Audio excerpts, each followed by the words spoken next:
you should be good to go. Perfect. Thank you so much. All right. I will call us to order. It is 5:01 p.m. and this is the September regular meeting of the Altadena Library District Board of Trustees. Good to see everybody. So we will start as always with our roll call. Trustee Andrews. Here. Trustee Cervantes. Here. Trustee Wilkerson. Here. And Trustee Capel sends his regrets. Unfortunately, he is out of the country, so he's not with us this evening, but you do have a trustee report from him in your agenda package. So you will have at this point, I am sure, read his thoughts on a variety of things. We'll start with our approval of the agenda. Does anybody want to move anything around or shift anything? Go ahead, Rush. Oh, you're muted. That's probably best. So if you could separate the August 23rd from the September 7th minutes, because I was not there for the 23rd meeting, so I need to abstain from that vote. Are you saying that you're listed in the minutes on the 23rd and you? No, you're not. No, I'm not. You can still vote on the consent calendar. Well, I guess I could. I was just going to, but when it comes down to the vote of the minutes of the 23rd, I need to abstain. That's the only reason I was going to separate. I was suggesting separate. Oh, okay. I gotcha.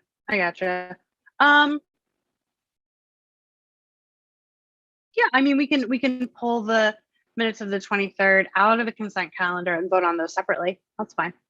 Okay. All right. Anything else?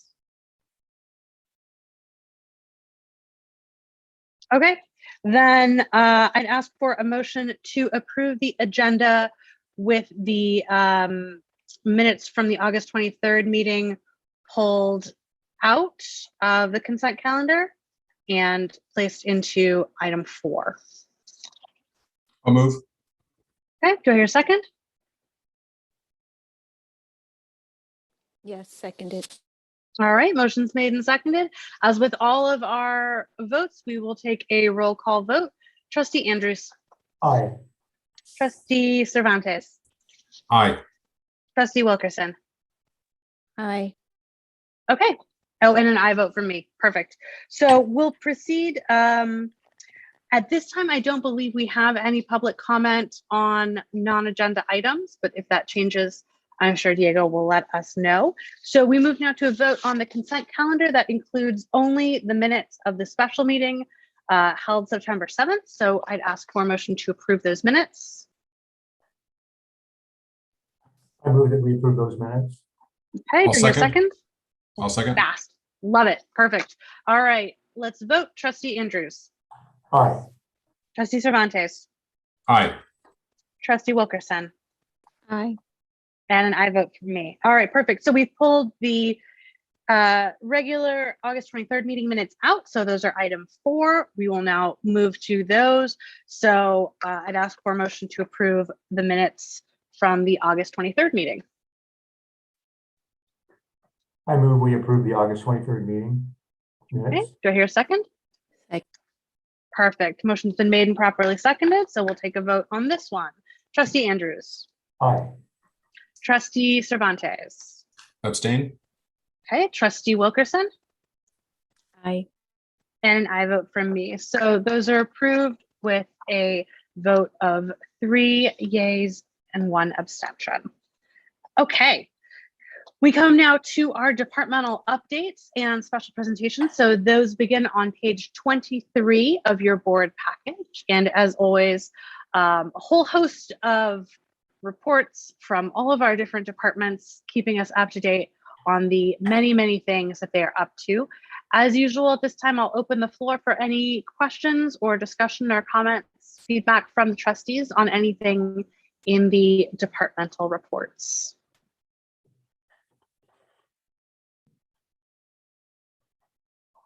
I have a comment, I guess, and that would be that on the Bob Lucas branch report by Diana, I really was happy to see, I probably should have known it, but I was happy to see that there's going to be the celebration for the Bob Lucas reopening, the 30th anniversary of that. So that looks like something you don't want to miss. And it's great to see Bob Lucas on the they passed through total recovery here, total reopening with all of the CFD things that we're doing as well. So that was really nice to see.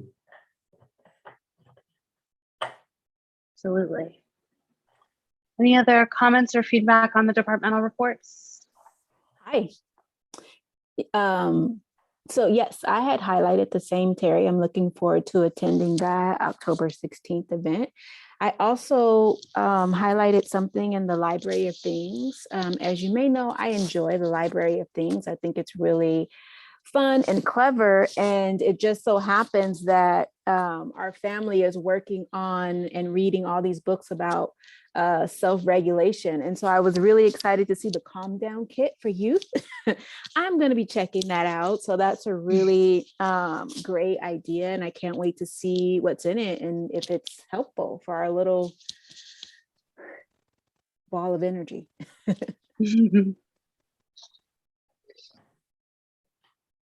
Awesome. Any other comments or questions or feedback? Okay. Well, thank you so much. And thank you to the staff for always preparing such detailed and thoughtful reports. I know we say it every month, but it's because we mean it every month. It really is so helpful. And thank you for including all the visuals and the photos and the, graphics that just allow us to understand what you all are up to. One of our really important jobs, as you guys know, is being ambassadors to the community for what the library is up to. And so having these monthly updates, I know it always comes up in conversation as I'm talking to neighbors, and I'm excited to share all the amazing things going on. I was talking about our Cantonese story time just today. So thank you so much for keeping us up to date on everything that you're doing. With that, we will come to item 6, and this is our report section. We'll begin with the report from our various support groups. I see we have Bridget with us. So Bridget, take it away. Hey. Hi. I'm excited. Needless to say, we're all breathing a little bit lighter now that Taste of Dina is behind us. But from our perspective, it was probably one of our more successful events. And I really think having it outdoors made just a huge difference. And I do want to especially thank Camila. She was one of the first volunteers to say, I'll help. And so she welcomed every single guest who came through the doors, along with other people, but I especially appreciate that, Camila. Thank you very much. We don't have everything finalized, but as close as we can get, we know we had close to 200 guests that night. And we are pretty sure we have cleared after expenses about $30,000. Oh, which is great huge job for us. Yeah. That's amazing. Amazing. I'm so excited. And while it seems that for the past few months, all we've done is Taste of Dina, actually, we hosted our very first community huddle. We decided to change it up a bit instead of calling it a meet and greet. And we had 6 community members attend that 30-minute huddle. And they really asked very good questions, were very engaged. And as promised, we were done in 30 minutes. We did have a lot of interest, just not at this moment in their lives. Some are interested in perhaps pursuing service as a director sometime in the new year. But one is planning to apply pretty quickly. So that's really, really good. And then as a result of that, we just decided we've got the PowerPoint, we've got the program, we know what we're doing. We need to do this quarterly so that we will begin to rely on all of you, other people, to give us names of people we should invite for this 30-minute intro into what we do and who we are. So we would appreciate that assistance from the trustees. We also, we voted in a new director, Kelly Hokyo, who was born in Pasadena but has lived the last 28 years here in Altadena. And she brings a lot of organizational and event planning experience. So we're really looking forward to working with her. Some of you who were there may have met her at Taste of Dena. She was also there. Additionally, we amended our bylaws regarding term limits for officers. We had it for directors, but we didn't for officers. So we have now suggested that any elected officer will serve a 2-year term, and it can be renewed or may be reelected for 2 consecutive terms. We're also in the process of planning our annual retreat, where we will set our goals for the coming year based upon what the needs of the library as the director brings to us, what she feels the library needs, what the staff has determined the library needs, and then we'll set our goals. And this will be done in 2 virtual sessions in October. And that's it for my report. Thank you. Thank you. I feel like that's a lot. Thank you. All right. Thank you so much to Bridget and the Library Foundation, and congratulations on a super successful Taste of Dena. It was really fun. And I agree, having it outside was awesome. Just a couple more comments, Katie, if I could. Yeah, please. Most of us were there. It was a terrific event, Bridget, and I got nothing but compliments from people. Even all over town today, I was hearing about it. So it was a showstopper in Altadena. The friend that I took was really enjoying himself, walked away with a pilot auction basket. So, having been to the last couple of them, I can sort of tell you that, in my opinion, this one was sort of a pinnacle. I think you did a very good job. Thanks. Team. We had a good planning committee and really wonderful people doing it. Rushmore, go ahead. Yes, I want to commend Bridget and all of the foundation members as the liaison to the foundation. I am part of the discussions that they have, at least the report ups from the subcommittees, and the amount of work that goes into any event planning is challenging enough to this scale, but to do so with, as a volunteer, to see the amount of work that went into this, and the conscious decisions to, for every bit of that program, be able to get all of the vendors there, all the donations, is testament to all the hard work you guys have put in. So I really appreciate you being in the community and supporting the library as you are. Thanks. Thank you. I just want to comment, which I shared with you already, Bridget, that it was just aesthetically a beautiful event. It was just very, very just gorgeous. And I really enjoyed it. Even one of my favorite things to do is like work at a welcome table, because you get to talk to people and, say hello and do some schmoozing. Exactly. So I enjoyed that, and just want to commend you all on just a really beautiful event. Thank you. Thank you all. Nice. Thanks and so again, much, happy birthday, Katie. Oh, thank you. I will say, I also was like just so excited that the 2 bottles of wine I got from the wine pool were exactly the kind of thing that I love. And so I feel like all my stars aligned this year. So yeah, great. I was really excited. It's the little things, Katie. Yeah. Well, it's funny. Camila talked about schmoozing. So I was meeting, a number of the foundation members for the first time in person, ended up meeting so many people that I never actually got to talk to my neighbors who I invited that were all sitting at the same table. So it's kind of felt like I ignored them, but I was talking to everyone else. But I can always see my neighbors. But it was really nice to meet everyone in person for the first time. Yeah. Amazing job. Yep, same. I got to meet Katie for the first time in person. Yeah, it was so cool. I know. I got to see Camila and Rushmore in 3 dimensions. It was yes. Listen, was awesome. you guys on YouTube are missing out. They're amazing in real life. All right.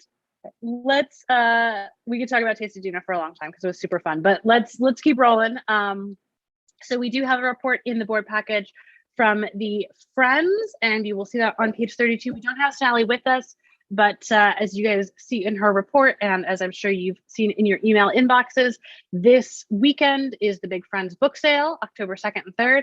So be there, be square. It's going to be great. They have a ton of donations I know that have been just flooding in as people have been excited that they can once again donate books. So it should be a really great book sale. All right, so that brings us to our director's report. So that begins on page 33 of your board package, and I will hand it over to our district director. Hi, Nikki. Hello.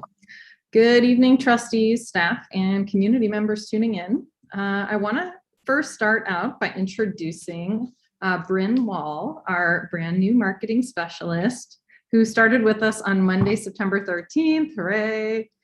Who has worked as a writer, editor, graphic designer, photographer, social media content provider, part-time librarian, you name it, she's done it all and more. What's really cool is she has her master's in library and information science, so really understands our marketing and communication needs for the Altadena Library District.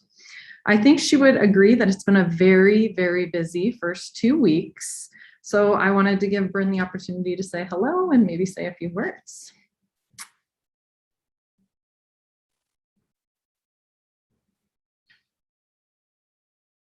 Uh-oh, we can't hear you, Bryn.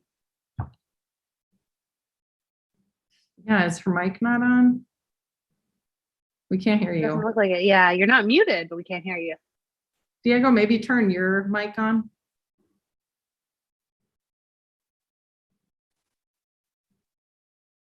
That or go to the next office. Yeah, I mean, they're right behind her. Diego, can you turn your mic on? No.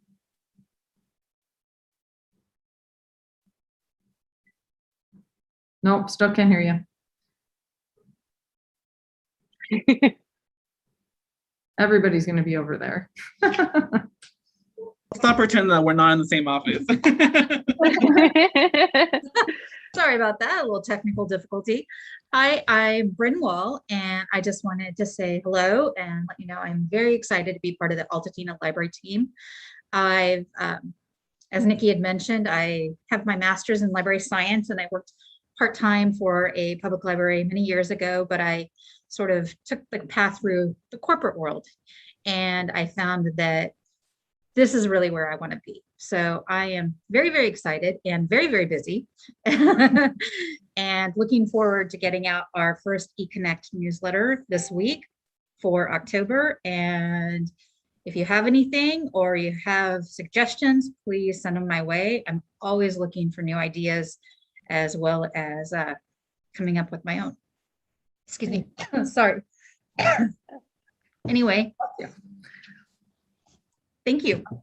Yeah, welcome. Thank you, Bryn.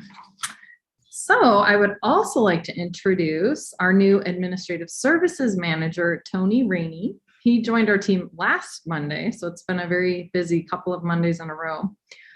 He has worked for various levels of federal and municipal government agencies and has a multifaceted background in all kinds of things, including government finance, information technology, strategic planning, public procurement, and human resources. Most recently, he's been serving in several interim finance director positions as cities have been recruiting for a manager, a director for them. And as part of that has been creating like really good infrastructure in those cities. So I'm really excited to work with him on establishing a more streamlined and better infrastructure for our finance. So Tony, please join us to say hello and introduce yourself as well. Good evening. I'm Tony Rainey. One of the things I want to say is I was once a library board member at Charles County Library System. So one of the things when I met Nikki and she said, well, why do you want to be, work for the library? And I said, well, as a former board member, I understand the importance of libraries, especially in communities, and particularly the elderly, young people. Well, it hits all demographics, I think. So I'm glad to be here. One of the things I wanted to do is two things. Is first is to just let you know that I come here listening and basically being open to any ideas that you have in terms of presenting financial information. or answering questions that you may have, or for that matter, just clarification. So if at any time you have an idea, complaint, an issue, or anything like that, please feel free to let me know. But I'm really glad to be here, and I thank you. Welcome. Thank you. We're so glad to have you with us, and we'll be back with you in just a few short minutes when we come to our financial reports. All right. For sure. All right. Thank you, Bryn and Tony. We've also hired a new library aide. Her name is Taimi Trong, and she started with us last Tuesday. She's actually earning her master's in library science from San Jose State. So I see her doing great things as she continues to move up in libraries. She's really hit the ground running, and I know is going to contribute a lot of great things for us. So it's been a lot of onboarding of late, let me say. In addition, I did include some hiring updates. Our part-time library clerk vacancy, the candidate actually accepted, background check passed, and will start this coming Monday with us. So I'll have information in my board package next month. And I'm really excited to announce that our community partnership librarian accepted the position today. I'll be going through the background check for that position. Victor and I are both extremely excited about this candidate, bringing a lot of really good experience in community partnership building to the table. And due to the need to relocate, we anticipate they'll start probably in the beginning of November. So more information to come on that. So yeah, exciting times in terms of onboarding. So in terms of our current library service hours, we continue to look at demand as well as foot traffic, and have decided that not only have we expanded our evening hours on Tuesdays to 8 p.m., we're planning to add some morning hours on Fridays and Saturdays. So the plan would be to be open 10 to 6 on both of those days, especially to accommodate in-person programming. We're finding that like some children, especially for like children's programming, they want to come into the building and attend now. So we're looking at offering programming on those mornings that are popular with parents. And again, we'll just continue to assess. If anyone has thoughts or feedback on that, we're always open to hearing it. In terms of statistics, I'm excited that we're finally going to be reaching a stage where we can start doing comparative statistics. Things have been so weird and wonky the last year and a half that it's like hard to compare month to month. I really don't like the way the spreadsheet looks, so I'm going to work on creating something that's more like you can look from year to year, just looking at one sheet. But again, you can see that circulation has increased and will probably continue to. I'd like to see that grow as our hours grow as well. All right, so as Bridget said, I thought the Taste of Dina event was a huge success. It was so nice to get to see all of you in person and connect. Very different than in the past. It was also amazing to receive this big check that I have to find a place in my office to hang. From Assembly Member Holden, who was there at the beginning and stayed for quite a while. You know, he was so gracious, like so much love to him. I'll have more information about how that money is going to funnel. From what I understand, it's going to be coming through the California State Library. So I'll be in discussion with the state librarian about like any stipulations around how the money's spent and reported out. So that should be coming anytime now. I also got a miniature check from the Altadena Library Foundation. They knew that I was getting a big one, so they gave me a really small one for half of what they contribute, so $15,000. So that was really great as well. Plus great conversation, food, yeah, decoration, drink. It was awesome. So well done to the foundation and everyone that was involved and participated in such a successful fundraising effort. Amazing. As Katie mentioned, we have the Friends of the Altadena Libraries book sale this Saturday. So Saturday from 10 to 12, you have to be a member, but you can join. So if you want to be part of that exclusive club, please come at 10. Otherwise, general public can attend from 12 to 4 on Saturday, and then Sunday from 10 to 2. And then again, as mentioned earlier, I'm really excited about celebrating the 30th anniversary of the reopening of the Bob Lucas Memorial Library and Literacy Center. It's going to be a great day, all ages welcome. There's going to be games and food and activities. And I believe the presentation, which is going to include someone from the Bob Lucas family, will take place around 11:30. So if you want to be a part of that presentation or listen to that, that'll be around 11:30, just so that the board and everyone knows. And then lastly, I don't believe we have a CFD committee report because we did not meet this month. I did include a little summary as to where we're at with the bond issuance process. That's gotten pushed back by at least a couple months, largely because the seismic study actually just started on the main library. And all of us have agreed that we would like to see those cost estimates before we are making any final decisions on the amount of bonds that we'll be bonding out. So again, we'll continue to provide information. The plan is to bring the preliminary documents that we'll need to take to the board for final passage before the bond issuance, first to the CFD committee at their regular meeting in October. What date is that? The 13th. So they'll get the first look at those. And I really think it's good because we'll get to review them several times, share them out with the public, see if anybody has thoughts or opinions on all of that, and really handle it in a transparent and not speedy process, because we definitely have time now to take in as much feedback as possible. So I think that's it for my report. I'm happy to answer any questions you may have.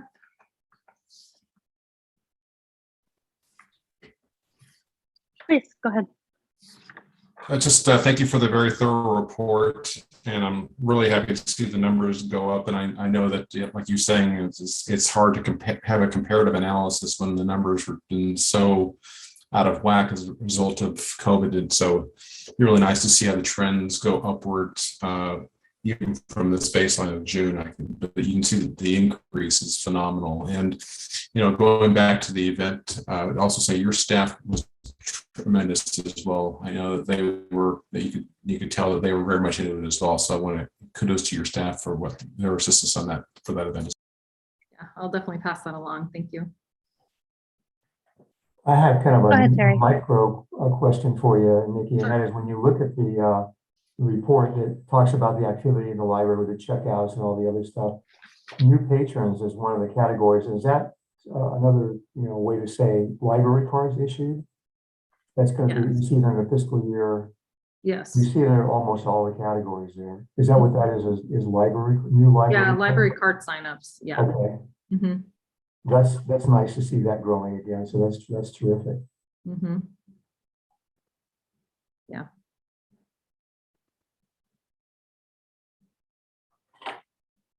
Great.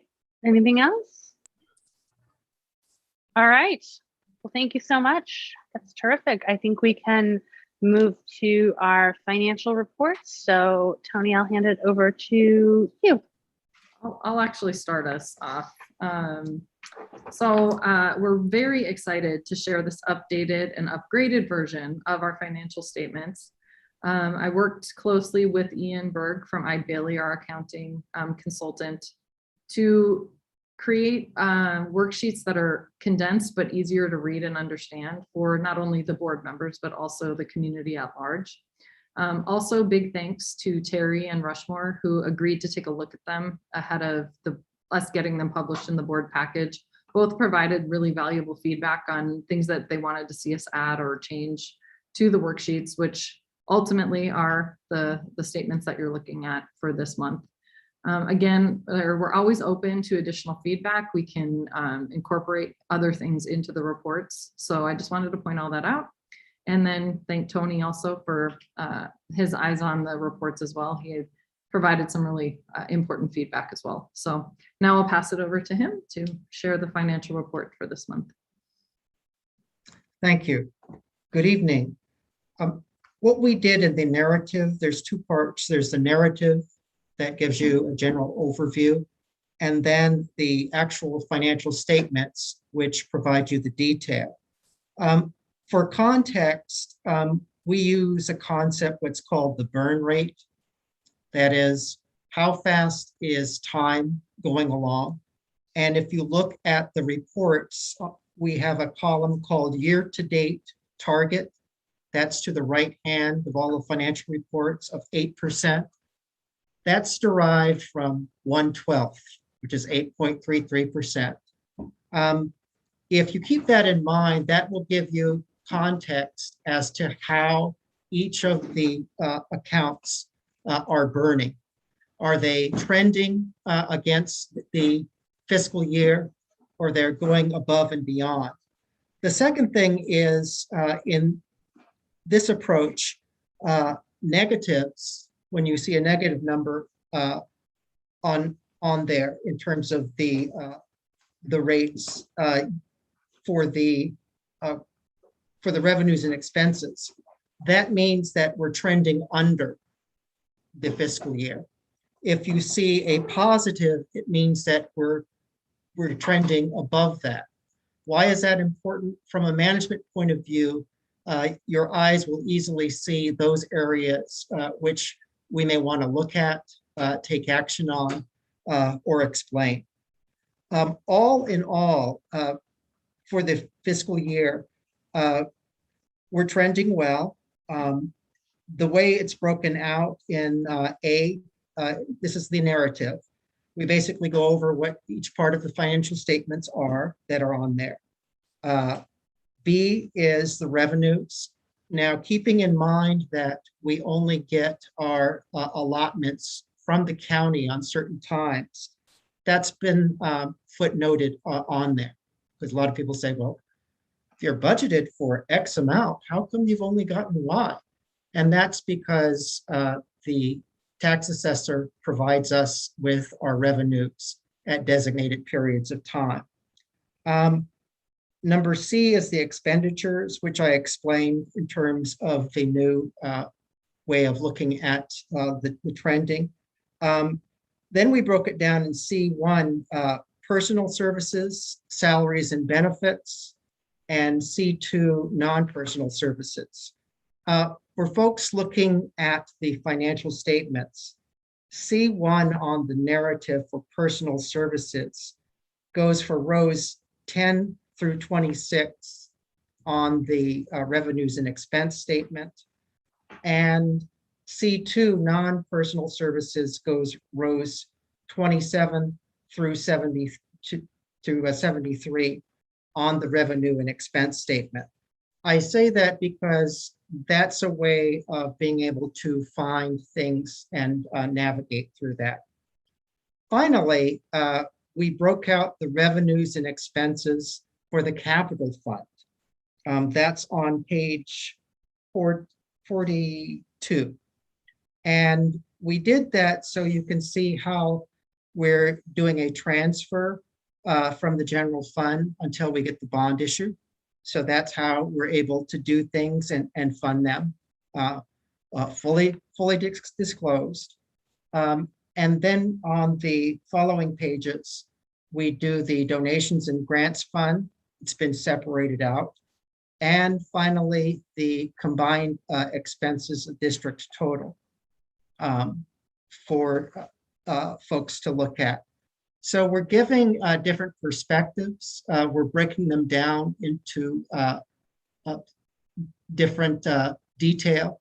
So it should make it easy to track and to account for where money is going. Again, we're open to any comment, any questions on that. But if you look at the way we did the narrative, that gives what it is that you're looking at. And then the financial statements will tell where the money is going. So as we go throughout the year, we'll be better, we believe we'll be better able to give explanations of areas that are going above and beyond the burn rate or not enough. And I'm open to any questions or clarifications that you may have. Rushmore, go ahead. Oh, still muted. Thank you, Katie. You got it. Thank you. First of all, Tony, welcome, and appreciate what you've done already with working with our contract to put this together and the explanation. This is already clearer than it was before, and I'll speak not on behalf of Terry, but we really appreciate the opportunity to take a glance at this and provide our input as well, and incorporating some of the recommended changes we made. One thing I just want to make sure that we always keep an eye on is that the actual amount that we're required to have as an operating reserve, and if there's a better way, perhaps we can always have that stick out so that we can clearly know, for the annual budget, we know the exact amount that we've got set aside, what the required amount is, and then how much we actually have. It would be helpful to be able to have that listed somewhere. Yes, we basically took that. We do have it. It's not shown here, but in the compilation of the report, we do have the reserves, and in the next report we can. The next report. I can more readily show you where it is. But we worked with the contractors on making sure that that reserve amount was in there. Keeping in mind that it's contingent upon in the future when we'll be getting the revenues transferred from the county. But that was taken into account, and it is within this report. We'll try to make that more apparent. And Thank you. I'll just point out on the balance sheet, which is page 45. 45. So if you see under cash and investments, the operating reserve is there at the top. So that's the number that you'll see in the actual written report as well. And then the other cash with the county is what we have above the operating reserve. Right. That was incorporated in. I'm not sure, and it is in the narrative as well, that number. So maybe we can talk about where else you'd like to see it. Okay, just maybe it's just making it maybe a little clearer as far as the actual, because there is a definite requirement, dollar amount. So I just want to make sure that we're, for John Q. Public, they can look at these and understand where that money is. So, but we can talk offline about that. Or okay, yeah. Well, and I'll chime in on that and say that in the same sense that we've got these financials structured around kind of a concept of time, right? Using burn rate to determine like, okay, this is how far we are through the year. I think it might be helpful to list the reserve in terms of months, right? Because we're required to have 6 months, I think, of operating expenses. So if you just tell us like, hey, we've got 8 months, we've got 8.7 months, we've got 6.5 months. I think that's one of the most useful ways to conceptualize it. Because I think the exact dollar amount, like saying we have, 1.9 and then another 800,000, that sounds like a ton as well, and people are like, why are you sitting on so much money? Well, that's 8 months of operating expenses. So I would ask that we represent it in terms of time based on the current fiscal year budget, just whatever our average monthly operating expense is, in terms of that. I would personally find that very helpful. Other question, I've got a couple of things, but other questions or feedback? Terry, did I see it? Yeah, please go ahead. Thanks, Tony, and welcome aboard, first of all. This looks like a great step in the right direction because it really simplifies things. But just a couple of orientation questions for me. Every line item that we see on this, and it's more simply numbered, which I think is good, is going to represent a budgeted category, right? Yes. Okay. And then, as I recall, and I don't have the old format in front of me, we would have a little bit more expansive, stuff in there, more micro stuff in there. For instance, under, I'm just going to use throw one out there, under facilities and grounds and maintenance, we might have had furniture or things like that we put in there.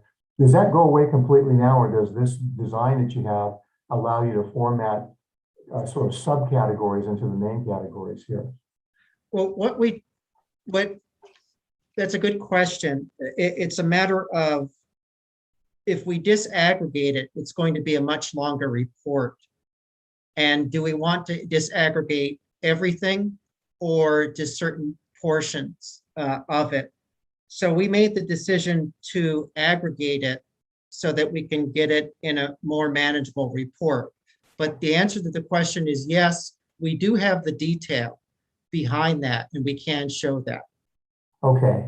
But the And like, report is going to be longer if we do it for everything. yeah, I don't mind a long report necessarily. And I think this is really, really good. But there are some things that you just like to follow, some expenses or expenditures that you just like to follow. And to Katie's point, just having stuff in there that you like to see as a board member, as long as we know we can come to you, or I could come to you and say, could you add a little bit of information about this under line 12, and you've got the capacity for that, because I don't want to throw a wrench into your structure. I think it's pretty good. And I'll add to that, some things got moved under operating expenses, such as the facilities, grounds and maintenance, structures and improvements, and equipment, furniture and fixtures, as it relates to operating, because we did pull out the capital fund separately, where a lot of times those expenses will show up in that report, depending on like if it's related to a capital project versus just like you're replacing a desk or a chair. So those used to be separated out. But being that we're now lumping them as either operating versus capital, that's maybe why you're not seeing them the way that you used to. Okay. They're still showing up in the report. Yeah, and I don't want to make too big a point out of this, but I just wanted to understand that to the extent to no, which for this sure. is a flexible document. So I think Oh, yeah, for sure. Yeah. Mhm. And then one more follow-up, and we used to get a report that I found very helpful, and unless I missed it, it's the one that kind of shows you year over year the difference between expenses. And so I just wonder if that's something that we can do as needed going forward, or you know what I'm talking about, Nikki? Yeah, so you would like to see, like in the right-hand side, a column, a comparative for the prior fiscal year by percentage? Yeah, or even by the number itself. I can send you to a good reference, and that's just the last board packet that we have. There's going to be that report in there that shows you what the expense was this year so far and what it was all of last year. At the end of the year, which is the one you would see if you went back to the August meeting, is going to be the one that has both totals in there, which is, to me, was kind of a helpful thing. So if I know that's available, I could ask you for it. I'm a happy guy. Yeah, we can do that. Okay. Otherwise, it looks good to me. Thank you very much.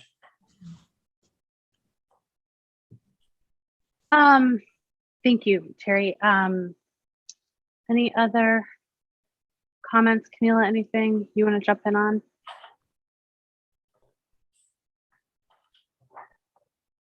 Okay. Oh, go ahead. Sorry. No, I was saying, no, I'm good. Okay, perfect.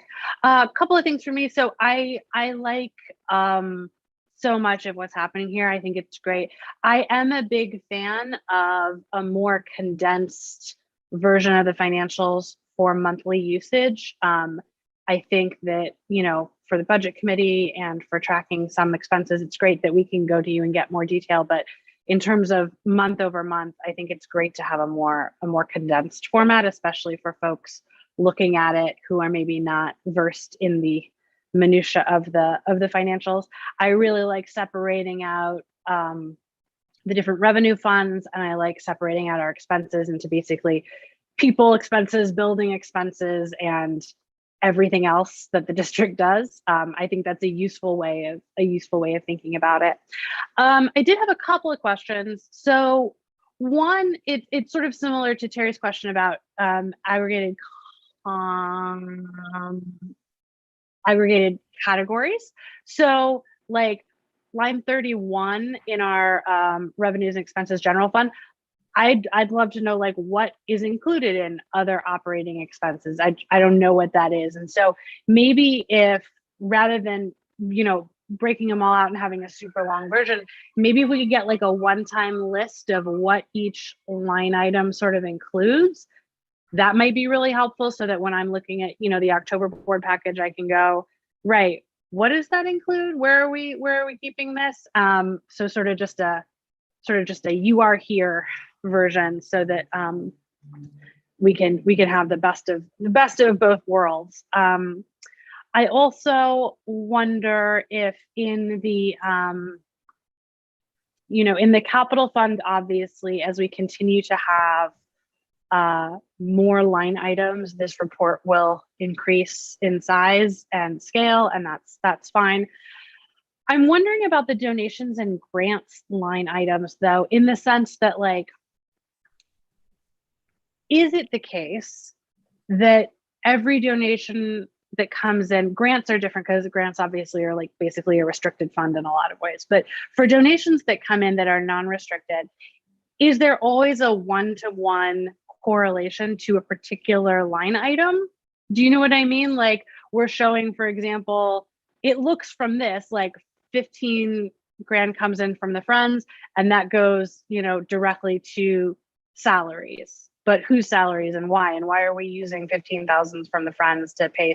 So I guess my question is this a reflection of an actual one-to-one relationship where these donation funds come in and they're mapped to a particular expense, and that's the case?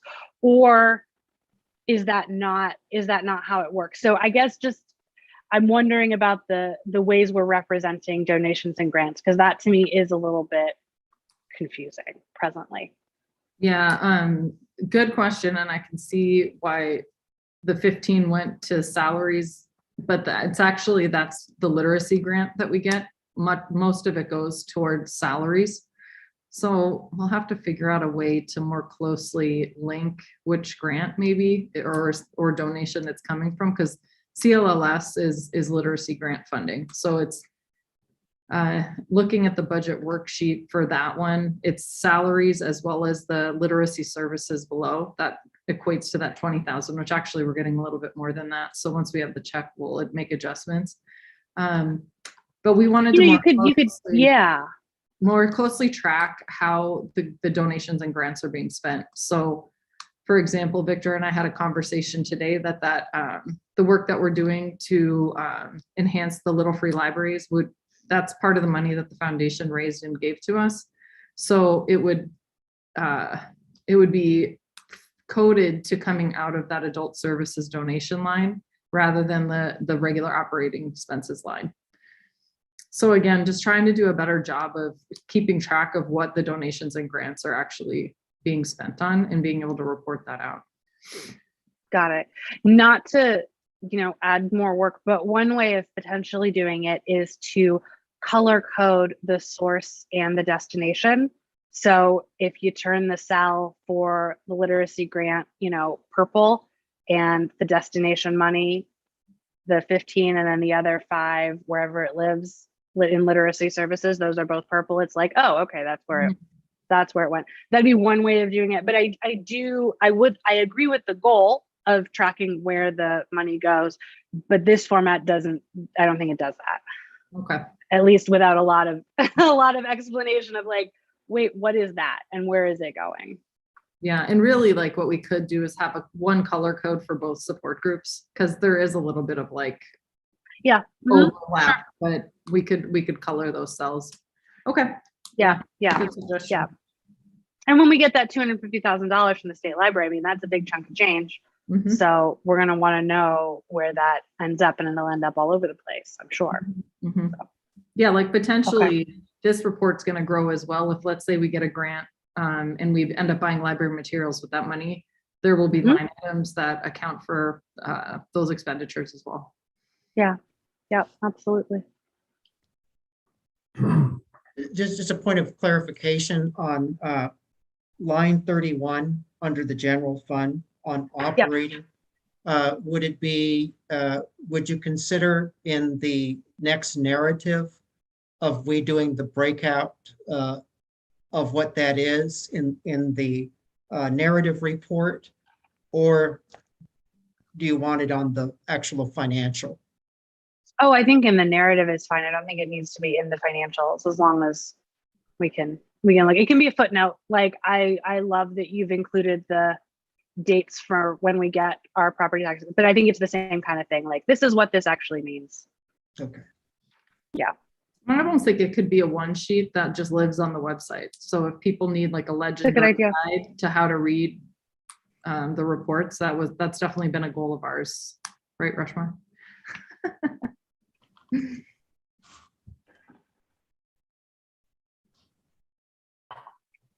Okay, anything else on financials? This is great. Thank you so much for all the work on this. It's a Yeah, thank you. ever evolving process, but really appreciate it.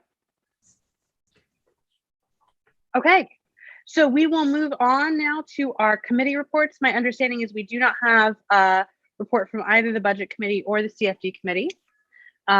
So I think since Jason's not here, I will give the facilities committee report. Begins on page 46 of your board package.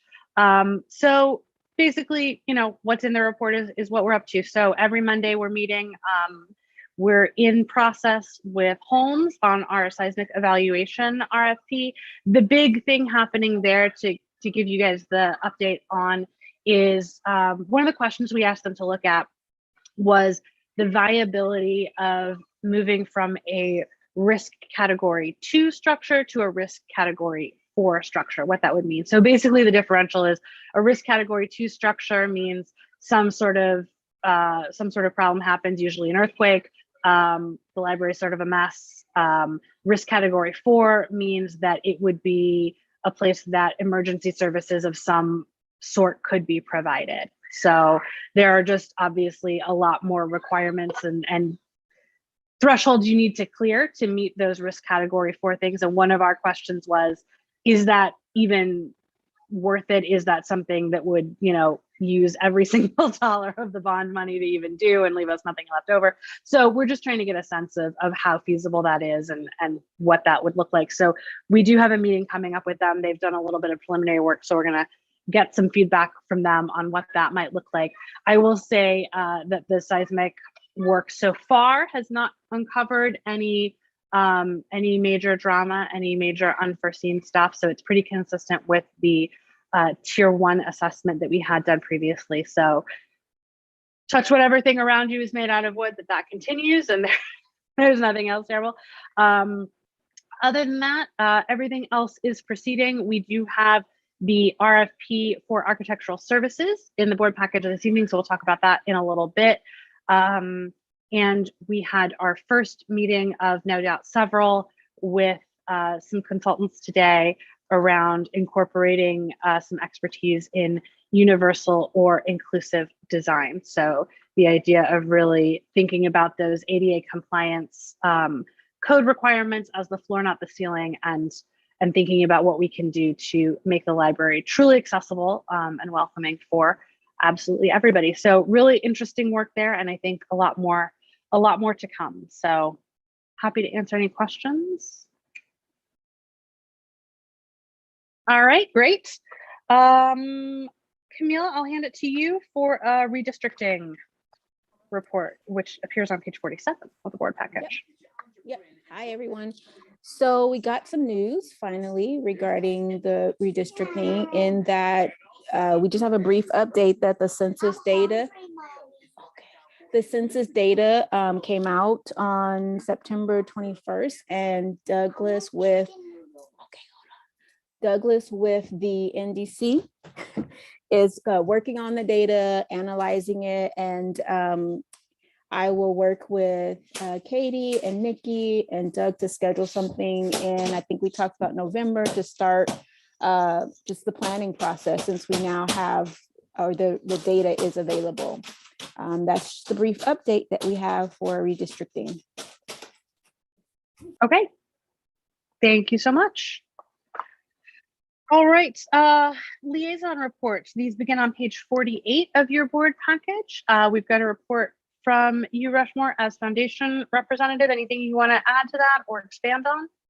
No, I mean, pretty much everything that's in the report is pretty much what Bridget covered earlier. And, you know, obviously the last meeting and last number of meetings have all been evolved around the taste of being in the planning. So, you know, and they also, you know, she also mentioned the community event that they've done, the community huddle, which is hopefully will garner more support for the district as well as the foundation. So, but no, Bridget covered it very thoroughly.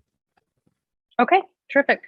Oh, this is just a little bit out of order, but that's fine. Camila, anything you want to add as Friends Liaison? No, I think everything is been said. I made an error in the report, the booksellers on the 2nd and the 3rd. But other than, sorry, other than, sorry, we have that after school hanger happening. So other than the That's so real. information that is in the report, I do not have any additional updates. Okay, perfect. Snacks are everything. All right. Then Terry, I will hand it over to you for the government liaison report that appears beginning on page 49 of the board package. Okay, thanks, Katie. The first part of this report was taken from the CSDA website. They issued some guidance on the idea or the fact that the executive order that allowed us to have our meetings with Relax Brown Act. Mal, can you eat a snack while I do this? With Reduced Brown Act surveillance, if you will, was going to expire, and that we all had to hustle and get our ducks in a row regarding certain resolutions and stuff we have to make to comply with the continuation of that, which is Assembly Bill 361. So I won't get into this because Nikki's done a really good job of synopsizing this whole thing for the very last item on the agenda tonight. We'll take a vote on the resolution as well. The second thing that's on here begins on the page number 50 toward the bottom. And I've been keeping an eye on $100 million worth of aid that the state of California signed into law regarding special district help, basically subsidizing special districts that lost money due to COVID. And there are four parameters that would allow you to apply for this money. One is that the district is an independent special district, that the district has encountered unanticipated costs or loss of revenue, that the district has fiscal impacts due to the COVID-19 public health emergency, and the district has not received other forms of fiscal relief from the state or federal government. So I think we meet the first three things in terms of conditions for applying for special district money that's available, but probably not the fourth one. And what's been on my mind, because you've heard me talk about this before, about all of this was the idea that we lost money in our passport business. And I put a couple of charts together to show what that looked like, at least $100,000 that could be demonstrated if the passport wasn't a growing business. And then the second chart on the very bottom of page 51 has a trend line to show you what could have been had COVID not hit us.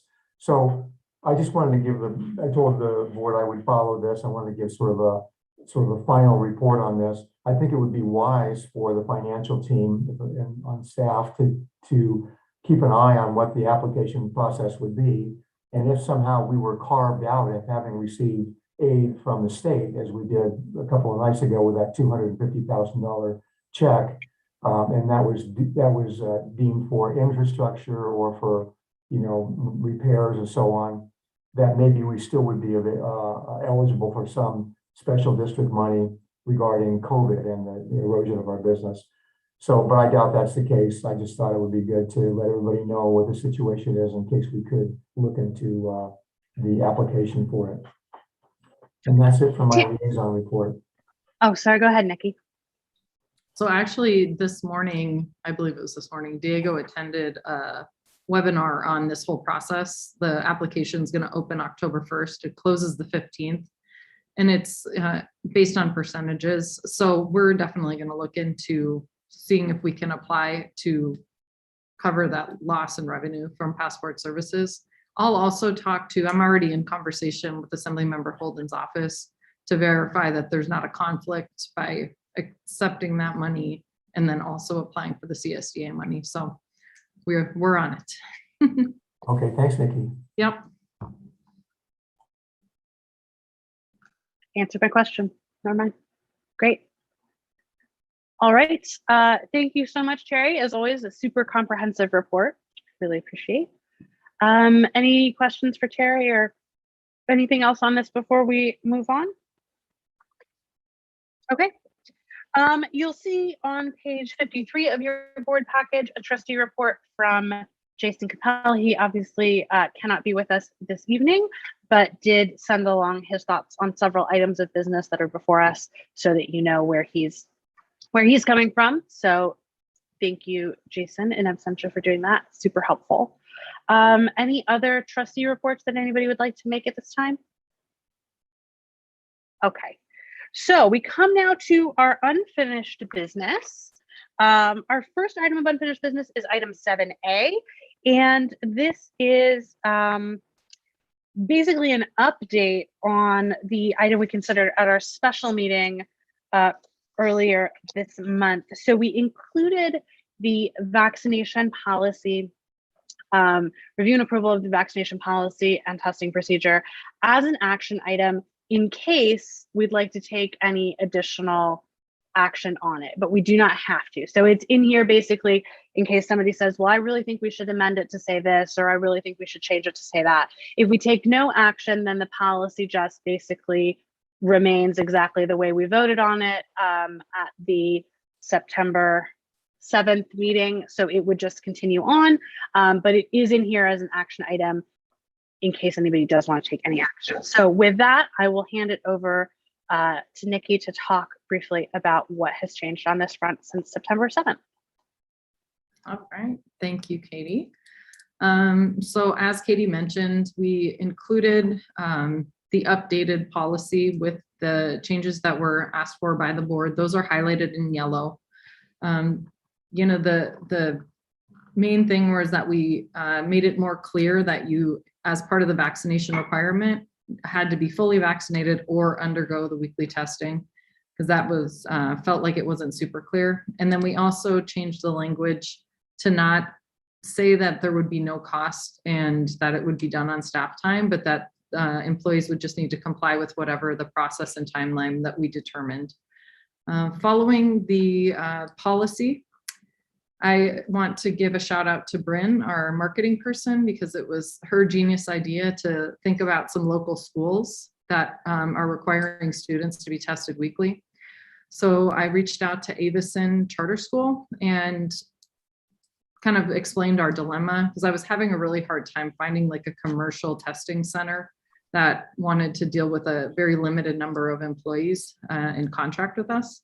The principal called me right back. He was very gracious and happily said, your staff are welcome to come here and test every Monday morning along with the students. So it is a self-administered test. What that means is on Friday afternoons, myself or someone from administration will go pick those up. The staff will get them from us first thing Monday morning, drive over to Avison, drop off the test where they'll be swabbing themselves in their nose, and then we'll have results within 48 hours. The staff that will be doing this have to set up an online account, which will include their information as well as insurance information. So there's no cost to the district at all. And wonderfully, it's only a 5 to 10 minute drive from either of our library buildings. So very minimal staff time as well as no cost to the district. And I included the procedure in the package. So if you're curious to see what they have to do, it's all spelled out there. But I do think this kind of like satisfies both sides of things, meaning I know there was strong feeling by some of the trustees that it not be paid for or done on staff time, as well as the other viewpoint. So I find this to be a pretty happy medium to both issues. So happy to answer any questions you might have, or if there's any other suggested changes to the policy. Thank you. So at this time, I'll open up the floor. Any discussion, feedback, questions from anybody on this? Terry, go ahead. Well, I don't have any changes I'd like to make, because I think that you and your staff did a terrific job, Nikki, of taking care of all the little details, little tripping points you have in what we discussed at the special meeting that happened. So it's brilliant to have so congratulations, Bren, for coming up with the idea of having a local school do that. That's terrific. And the time away from the library is minimized for the employees, and the process has been simplified. And when you say self-administered, they do their own swab, right? Yeah, and Yeah, then so they'll put it in like that. a tube and drop it off. Yeah. Yeah, which is a much easier test. I made that question during the meeting, be interested in having the lower impact test. So that's really terrific. So I just thought it was a really good synopsis and application of what we talked about in our public meeting before. So thanks a lot for that.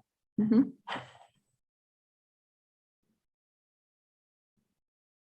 Anything else? Oh, Camila, go ahead, please. Yep. No, I think this is a really great, like you said, use the term happy medium, Nikki. I had a couple questions about the, is it no cost because the insurance will cover it, or Avison is just absorbing that cost? No, I was just Avison curious. said- yeah, they said it's no cost because of like either it gets billed to your insurance. If you don't have insurance, then it gets billed to the state or however the Yeah. billing process for testing is. Okay, Yeah. nice. And then I just had a question just for clarity on the procedure. The staff are picking up the kits on Friday from the library, because on there it says Monday, the day of testing. Yeah, Or is that, is just if they don't get it on Friday, they can get it on Monday and then go and drop it off? yeah, okay. the pickup is on Monday mornings. I think Okay, they have to drop them off before 11. So to avoid them having to make 2 trips, we'll just have them available on Monday morning when they get to work. They'll grab them from my office basically and then go handle it and come back. okay. And then the other question, I don't know if the app or the website that they're using, maybe it spells it out for them, but is it, like, will there be any issues around like privacy and confidentiality, like HIPAA? Because it says like the Avison employee is the one that's going to be calling you with the results or sending you the results. Is that a designated employee, like the principal or a school nurse, who's going to have access to the staff's information? Yeah, it's just their one person who oversees the entire thing. So it would only be either her or me that are aware of test results. She's the one Okay. that oversees all of the testing for Avison. So it would just be her and I. Okay, and then will there be, like the staff have to sign off on, like electronically agree in terms of authorization to share that information with you? Is it spelled out clearly? I would just be curious if it's spelled out on the app to make sure that there's no issues around like privacy, that That's a good they're question. agreeing that that information can be shared. Yeah, I'll have to double check that. I haven't set up an account. Right. But yeah, I'll look into that. Okay, Good questions. Thank you. those were the only questions that I had about it. Thank you. Mhm. And thank you, Bryn, for having such an innovative solution for us. So here's what I'd recommend, because when we voted on this policy on September 7th, we had a number of amendments that I tried to summarize like 85 times. And just for the record, I would feel a whole lot better if we took another vote on this policy as it appears in the board package here. So amendments included, basically the policy as it appears in the package today is the policy we would vote on and approve. It is functionally the same thing that we took a vote on the 7th, but I think just for the sake of clarity, it might be nice to retake that vote a little bit to make sure that everybody is on the same page. And then a reminder that, of course, the procedure is not what we are voting on. So the procedure can change at any time if it turns out that, like, Avison changes their process, or, we need to update something for, ease of use or whatever. That can always change at the discretion of the director. So if that's okay with everybody, I'd like to ask for a motion to approve the updated COVID-19 vaccination policy as it appears in the board package this evening. I'll move. Okay, do I hear a second? I'll second. Okay, any further discussion or debate on this item? All right, let's take a roll call vote. Trustee Andrews. Aye. Trustee Cervantes. Aye. Trustee Wilkerson. I'm sorry, I was chiming in with a question before you started the roll call vote. Shoot, okay, that's all right. If we're voting the same as last time, do we just leave it? Or I wanted to be clear on what we're voting on. Right, okay, got it. Is it a Okay, new so vote, new vote. or- New vote, yep. So you're voting on you're voting on whether or not to approve the policy as it appears tonight. Okay, so then I'm gonna just stick with no, since I don't approve the policy. I don't know. Okay. Okay. And I vote for me, so that's that motion passes with a vote of 3-1. Okay. Terry, go ahead. Yeah, just say, Katie, that I think procedurally, that's really a good move that you just made to sort of revote or ratify that. So thanks for taking care of that. Yeah, no, I appreciate it. I thought about it and I was like, you know what? I want the record to be cleaner than it is. So thanks. Okay, so moving on, we now come to item 7B. This is coming back to us from August 23rd. So that's when we saw this the first time. So this is second pass at the library app. And so I will, I guess, hand it over to Christopher to talk us through some of the updates on this item of business. Okay. Yes, there were 2 updates on that scope of work. One is that they would improve the search terms on the app stores so that the app would pop up if anyone typed in Altadena. As far as like direct branding that was requested, they're not willing at this time to accommodate that because they have over 400 libraries that they already do business with. I'm going to push on that a little bit more and make some suggestions to their engineering team for that, but there's that change. They also added some verbiage in there that if the GPS component would happen to result in significant increases in revenue, that they would be open to have a discussion about reduction in our annual maintenance fees. And so those are the differences on the scope of work that have been the changes since last time. And they've also included a draft contract a typical draft contract they do over their electronic signatures. Yeah. Okay. Thank you. Questions or feedback from anybody on this item? Rushmore. And then Terry. Yeah, just real quickly, there's $15,000 a year for the app subscription. Is that different than, is that all of the charges? Is that all in, or are there other maintenance fees on top of the annual subscription? No, that's the maintenance fee that would be held for another year beyond this initial one.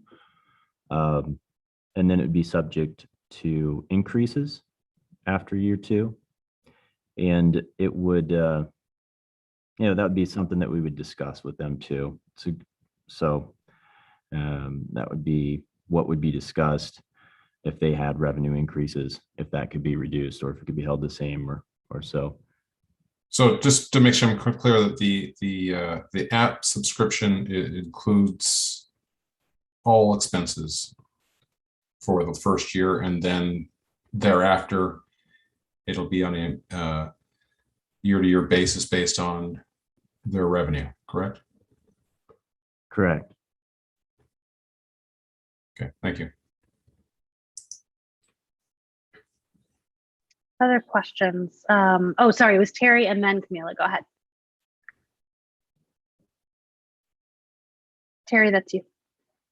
Oh, you're muted. Sorry about that.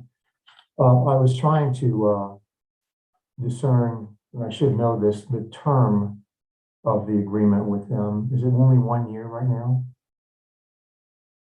That's correct. Okay. And in that first year, there's a phased approach to the rollout of specific components as spelled out in the scope of work. Okay. So then when you sign up for year 2, you're paying your $15,000 subscription fee, and you you sort of, it doesn't auto renew. You kind of go back to them, you talk about it and renew it on paper again. Do you know? I'm not, suggesting you should know all this stuff because it would change, from what the, from vendor to vendor. But is my impression right about that's kind of how it would go? Yes, it would be open for discussion at the end of year one, but I don't see that discussion like moving anything, because they would have to have figured in increased revenue results from that GPS component in a very short time. I just don't see that happening. So Okay. they did hold that 15,000 annual maintenance fee for an additional year. Okay, got it. And I mean, on the new report that you gave, a lot of it was the same, but you did discuss the items that we remember asking you, the branding and the annual maintenance fees and so on. But one line that I noticed that I wanted to talk about is under your recommendation, you said that you recommend that we approve this and the subscription fees in the future. And it sounds to me as at the discretion of the IT manager, you would drop this program if you needed to or keep it going. And I guess that was what I was looking for from you. I'm not that great when it comes to software programs and what they can do and so on, but I'd like to know that you're monitoring the results and that you get back to us and the board every now and then, every 3 months or so, to let us know how that's going, to make sure that we're spending our money, in a good way. Is that something you can do? Yes. Typically I don't include verbiage like that in the past for maintenance fees, but it occurred to me that, it'd be good to include that verbiage just so the board knows that these maintenance fees would be ongoing, that like you're not just approving, the initial costs, but you would be approving 15K plus in perpetuity. So yeah, I can give updates on the status of this project as the phases continue to roll out, and then utilization on the back end. What we're seeing as far as utilization of the app, installations, and yeah, there's a whole additional component that's not really discussed very much, and it's their insights component that has to do with like bringing all our data under one silo with some really savvy machine learning algorithms that are even like have voice capability. Like you would say, show me the number of visitors at the library, and then it would just make it happen like that and graph it out for you without having to click anything. It would just create it. So it's some pretty slick software that they already have in the background. But yeah, there could be plenty of updates on those numbers. Good. I mean, I was basically asking, it's a startup company, you never know what can happen with that. Do we have a way out? And are we monitoring our results? Those are the two things I'd like to see happen. Yes. Yeah.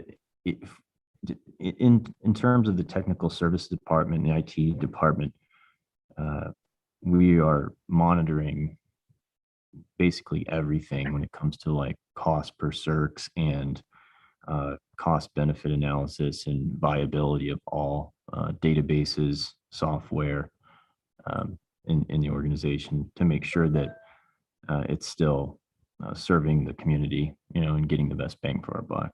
Okay, great. That's exactly what I want to hear. Thanks, Christopher. Camila, go ahead. Part of my question, I think is similar to Terry. So what happens if, so the contract is only for the 1 year, but what happens if it's not working out?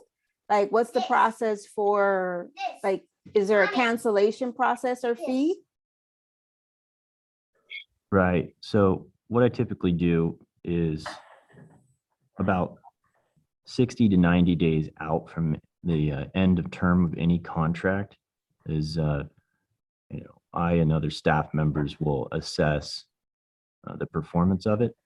And then if it's shown that if it's underperforming, then it would be it'd be on the chopping block, and then we'd submit a cancellation to the vendor. The exit strategy for this, it's not terribly complicated.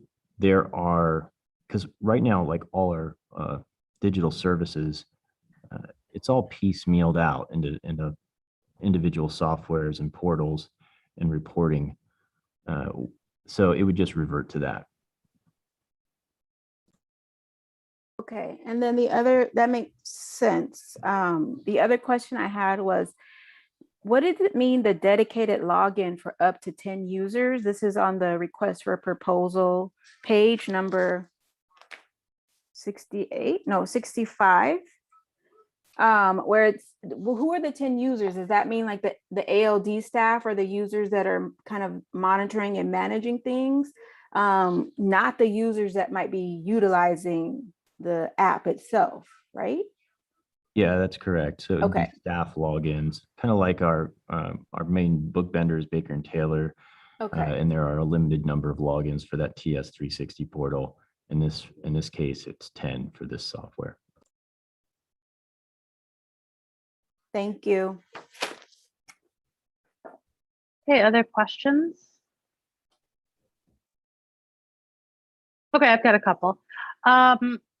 So I just want to check my understanding on a few things. So let's say, you know, for whatever reason, it turns out that this doesn't work the way, you know, it's projected to. And so it turns out it makes more sense to shut it down.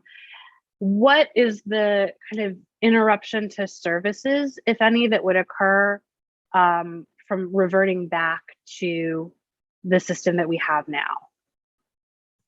Right. So the interruption with services would be that anyone who was on the app would have to be notified that we're closing this service out, and that the access to those databases and resources, they would have to revert to the originals. For instance, example of this would be when we left Overdrive and we went over to Cloud Library. So, you know, it was sent out to the patrons through our constant contact platform, and that this process was happening, that Overdrive was being orphaned, and that we were cutting our electronic books and audiobooks to Cloud Library. So then everyone had to port over to that one. So they would have to revert and port back to like Cloud Library, EBSCO app, and others. And that would be the case for onboarding as well, correct? So everybody who's using Cloud Library and Hoopla and whatever would need to get on the new app in order to use those services, or would they be able to continue using like their Cloud Library account the way they always have? Yeah, they would still be able to access through the traditional means. This app would just, the way it'd be advertised, and I would have to talk this over with Bryn on the strategy on marketing this, is that, you know, they wouldn't have to open multiple apps or install multiple apps. It'd be the one-stop shop app. And are there any offsets that exist? So in the sense that like we're spending, you know, $25K to set this whole process up, and then potentially 15 or more a year sort of forever after that. Are we saving money on any of our other digital services, or are we still paying full freight on all of those, and this is just an additional way of corralling all of them into one place? Yeah, we're not saving money on any additional service. So this is a new expense. Right. But to be perfectly fair about like the grand scheme of our databases and even our ILS, in the past, if you look historically on the changes that have made across the district, the savings is upwards of $100,000 annually already. Another thing that will offset it is that our print contract, as of July of 2022, will be expired. And so I'm going to throttle that back and bring printing to some very basic machines in-house, and that will drastically reduce cost. even to the point where it more than enough pays for this app. So yeah. And Christopher, what happens if, you win the Nobel Prize and, go off and set up a lot? Like, to what extent is this whole process reliant on you doing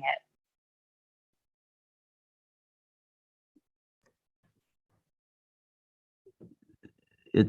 It's not reliant upon me. The only thing that we are actually providing that's unique, well, I would be working with their engineers and providing information for like SIP logins or authentication protocols and API hooks and connecting vendors, together. But all the legwork and all the heavy lifting is done by the app developer. And not even a non-IT person could pick this up and carry it along. Okay. And then just a couple more questions on this. To what extent does is there a reason that we would use the agreement that's included here rather than our standard professional services agreement? This seems a lot, I ask because it seems a lot shorter and less comprehensive. And I'm concerned about, issues with privacy and compliance and spelling all of that out. Yeah, we could merge the two. This is just their standard draft contract that they send out with most other libraries. The agreement is really kind of like within the scope of work. It's like they're agreeing to do these phased rollouts with these additions to their app. Yeah, if you want to see a hybridized version of it, we could accomplish that. I could reach out to them and see if they can add in whatever verbiage we need on that draft. Have you run this past legal? Has BB&K looked at it? No. Okay. I could work on that with them, Katie, because anything that we sign off on like that, legal looks at. So Yeah, I could work yeah. with Christopher to have a more enhanced PSA. I just think it's different from a standard vendor agreement, right? Because it is really, it's a service in the first year, and then it becomes kind of a standard vendor contract like we would have with other third-party vendors. But I do think there's a difference in the first year. So I think that might be useful. I mean, I will say, I again think this is an awesome idea and I'm really excited about it. And I think it has tremendous potential for the district. I would feel comfortable moving forward on the initial 25 and the first year at a locked in rate, but not at I'm not ready to approve something in perpetuity, subject to the fluctuations of who knows what, right? Like that doesn't seem super sensible to me. But I would want to see, a kind of a properly vetted agreement. Because I think what we have here is a scope of work, and that's fine. But I don't think it reaches the threshold of a professional services agreement, at least for the first year of work, in my opinion. So I don't know how the rest of you guys feel about that. Well, I would just say that I agree with you that that should be reviewed for formal legality. The two separate agreements based on the first year and thereafter, and maybe hopefully kind of spelling out what the agreed upon adjustment would be. What's that based on? What's it predicated on, other than what they say? And that's the only misnomer there. Yeah. Because it could increase significantly perhaps, and we would really kind of be at their whim. And then to your question about who's can someone else carry this on, or do we lose this platform altogether if they decide to increase the contract in year 3 by fourfold, and then what are we going Right. to do? Right, Or right. what are other options? So I think it's fair at least to be able to have the agreement with it and spell those details out as far as what the exact triggers will be for increasing our cost, and and having a game plan thereafter. What's our exit strategy if we want to like the service but it's too costly? Can we do something else? Yeah, right. Are there market alternatives? Is there some sort of predicted escalator that we're agreeing to, or is it just whatever they come back and say, like now it costs $60,000 a year? So, but at that point you're sunk, right? Like that's what I'm afraid of. Yeah. Go ahead, Terry. Well, it does. I see a line here about term. It says initial term 1 year, extendable with amendment on fees based on usage. So you can shut it down after the first year because you would just not extend it. But the amendment on fees based on usage, that kind of writes an open ticket on what that might be if I'm reading it correctly. So I think that having a legal look at it in the way that Mickey and we talked about a minute ago would probably be a good thing to do. Yeah. Yeah, we have them review anything that I sign off on. So I would also encourage us to think about, we don't have anything presently that looks like GDPR in the US, but we're probably moving in that direction. So it might be wise to think about if this is, truly something we're going to think about doing for the long term, and having people's data as part of this, thinking about what structures we might need to put in place or what data infrastructure would need to exist in order to document, deal with, protect all of that privacy. Like that's a huge amount of work. And going back and reverse engineering it after you've already rolled everything out could be a whole thing as well. So it'd be good to just think about that at the outset and project any potential costs associated with it. What is GDPR? It's the European Union or is it just Great Britain? But it's basically it's Europe's privacy and data policy. So it's kind of all the rules around like how your data can be used, how it can't be used, how it has to be disclosed, how it's tracked. So any organizations that operate internationally have to comply usually with GDPR in various ways. If you're just a domestic institution, you're only operating in the US, then California's privacy rules and US privacy rules are in place. But it's becoming more of an issue with especially with a lot of software companies about how you kind of keep track of all that. And then I might have missed this, but what type of would it collect about the patrons beyond like their library card? What other information would it keep or need, I guess? There wouldn't be any additional data collection that we're not doing right now. Well, how is that the case if there's all this GPS based data? Like, isn't that reliant on where the patron and their device is? Yeah, but it wouldn't be stored. It would just be like used in the moment. And it's just going to be correlating that with the location that we upload for our read local, shop local. Okay.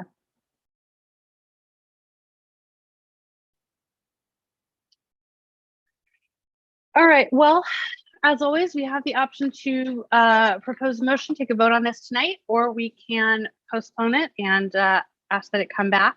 So I would, I think I'd like to see it one more time, honestly, but I'm also, obviously, if anybody would like to make a motion to go ahead and move forward, we can do that now too.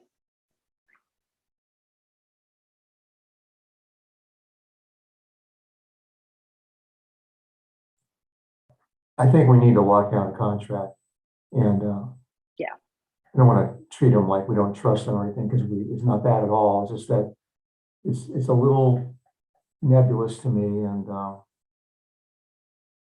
it would just be nice to have a good understanding with them from the get-go. So, Nikki, is that something you could ask legal to do? Is to is to make this a little more solid with your legal team, and we can bring it up next. Yeah, Go I'll work back to with Christopher, 'cause Christopher. he comments down the road. Okay. That would be my thought, so. I would agree with that and include, and sorry, Rushmore, including in that the piece you said, Christopher, about pushing back in terms of like the branding. I would want to hear more from you after you do that pushback, if there's some movement on that as well.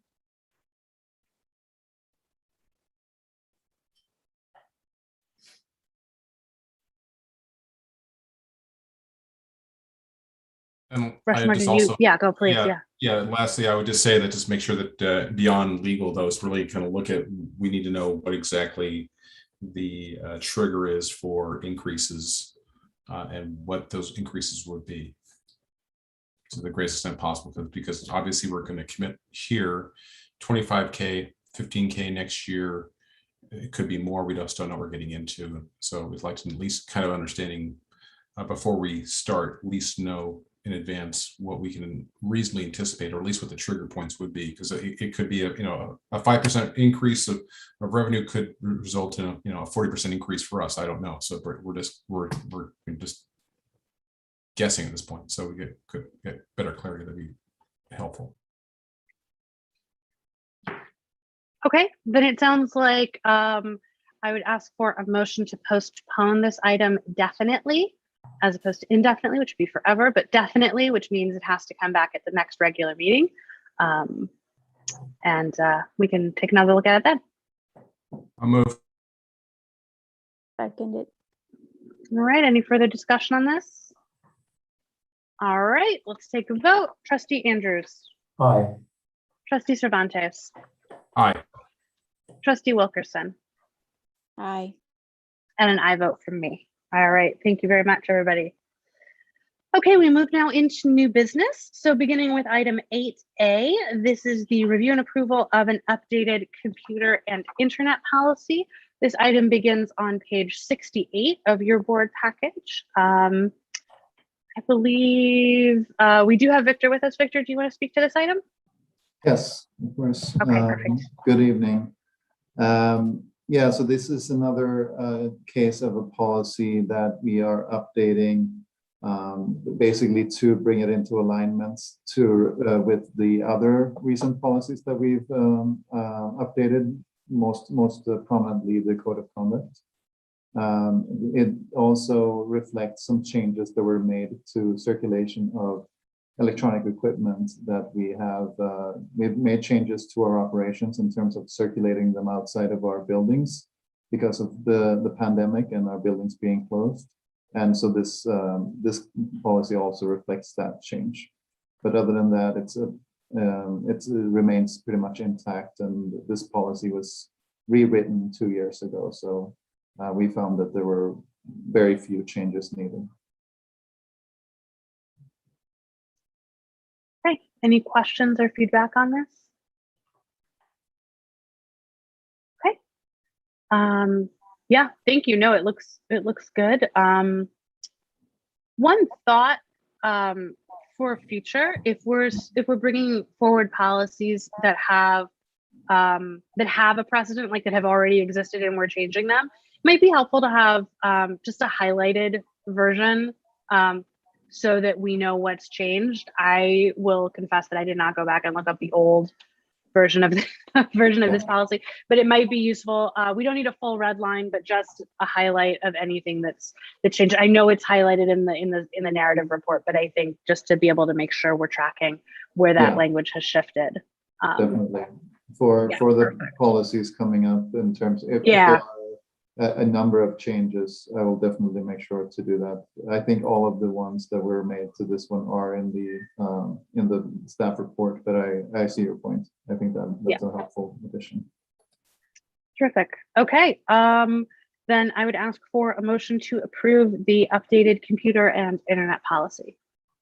I move to approve the updated policy. I'll second. All right. Any further discussion on this item? Then we'll vote. Trustee Andrews.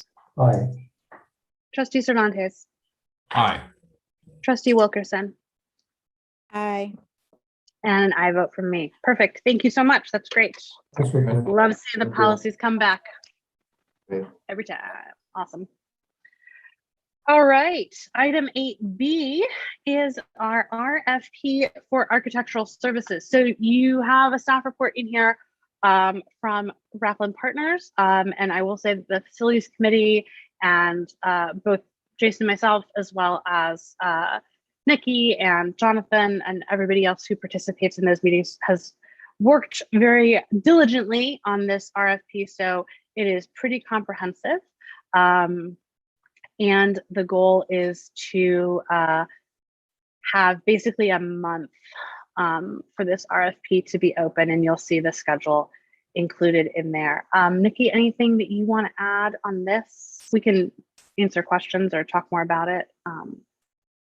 No, just to point out that the facilities committee has probably looked at this 2 or 3 times in our meetings. So we at least provided feedback and thoughts to Racklin.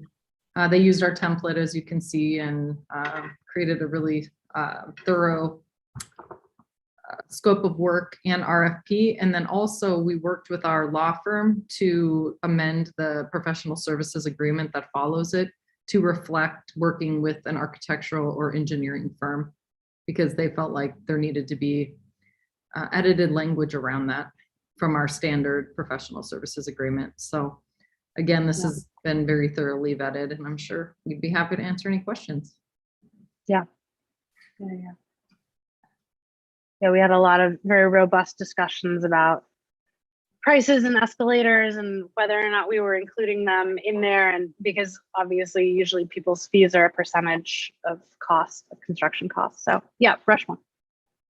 I think the RP looks great. Thank you. I just had one quick question. There's one section about a building commissioning agent, and I wondered, we're reserving the right to procure an agent later on. I was wondering during the course of the conversation, at what point will the library can actually consider obtaining agent?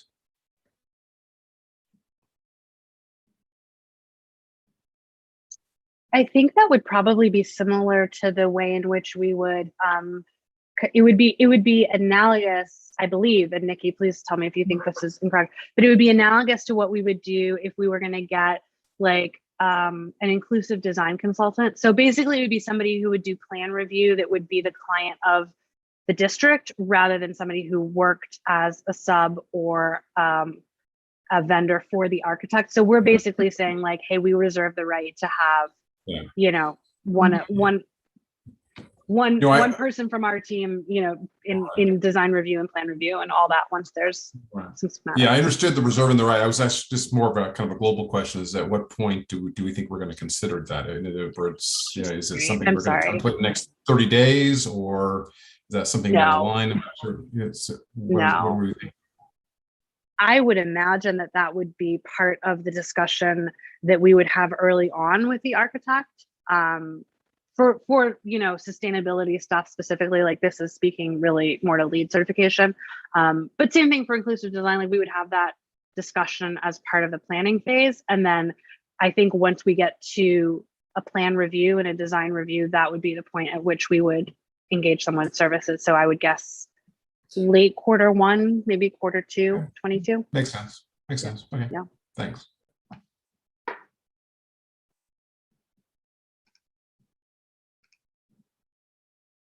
Any other questions on this RFP? Okay. All right, well, that's exciting. So then if there's no other discussion, I would ask for a motion to approve the RFP for an architect, for architectural design services as it appears in the package. I'll move. Okay. I'll second. All right, motion's made and seconded. Any further debate or discussion on this item? Hearing none, we'll proceed to a vote. Trustee Andrews. Aye. Trustee Cervantes. Aye. Trustee Wilkerson. Aye. And an I vote for me. All right, that's exciting. I'll go out tomorrow. Yay. Okay, RFP part 2. So we are on page 120 of your board package, or if you're following along at home, 120 of your PDF. And so this is, as you guys recall, we did an RFP approval for janitorial services. And so here is the recommendation. And Nikki, do you want to speak to this, or do you want to have Jonathan talk about it a little bit, or both of you, or neither of you? What would you prefer? I'm happy to start it out, and if Jonathan has anything to add, he's welcome. Okay. To jump in here. So I have to say this was the roughest RFP process we've gone through since we joined BidNet earlier this year. As you're all aware, last month we brought you RFPs for gardening services as well as janitorial services due to staffing shortage and wanting to move into a more sustainable way of maintaining these services at the library. So we had hoped to bring back probably one firm, depending on the proposals that were received. We didn't get any for gardening, and we got 2 for janitorial. So just like we have done in the past, we put together a scoring team. Jonathan and I created the scoring criteria for both the janitorial and the gardening. The team was composed of myself, Diego, our administrative assistant, Jonathan, as well as our new administrative services manager, Tony Rainey, knowing that he understands the budgetary implications of hiring this firm. So we received the 2. One of them was not complete, rather non-responsive in a way. It was the firm, you could tell they had used the same proposal for another submission, and many places forgot to change it to Altadena Library District. It was pretty sloppy, to be honest. So we all agreed that that one wasn't even had the ability to score. So that left us 1, but the one that we did receive that's in your package tonight was extremely thorough. The place they scored the lowest was price, because we had hoped to bring in, and you can see this in the package last month, a firm somewhere between 25 and 65,000. We weren't sure what this was going to look like exactly. So I ended up talking to the firm. They're called Verde Facility Services, and asked them if we could go into a contract with them, only contracting night services, which would be 6 times a week. Both libraries would be cleaned, and that basically cut the contract in half. So they said that they could make that work for sure. So what I'm bringing to the board tonight is approval to authorize me to contract with them up to $55,000 in the next year to provide janitorial services to both libraries 6 days a week. Happy to answer any other questions you may have, but I think that kind of covers it.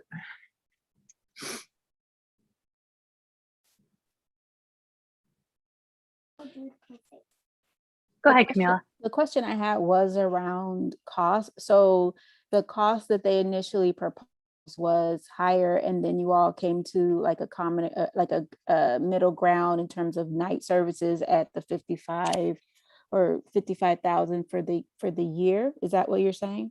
Yes.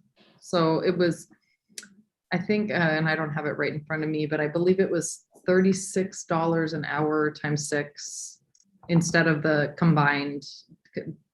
We do still have 1 facility staff member that can manage any of the cleaning that may come up during the day. So we didn't even think it was necessary to have the day cleaning. So that's what brought the cost down. Of course, when it comes time to negotiate, I'll get it as low as we possibly can.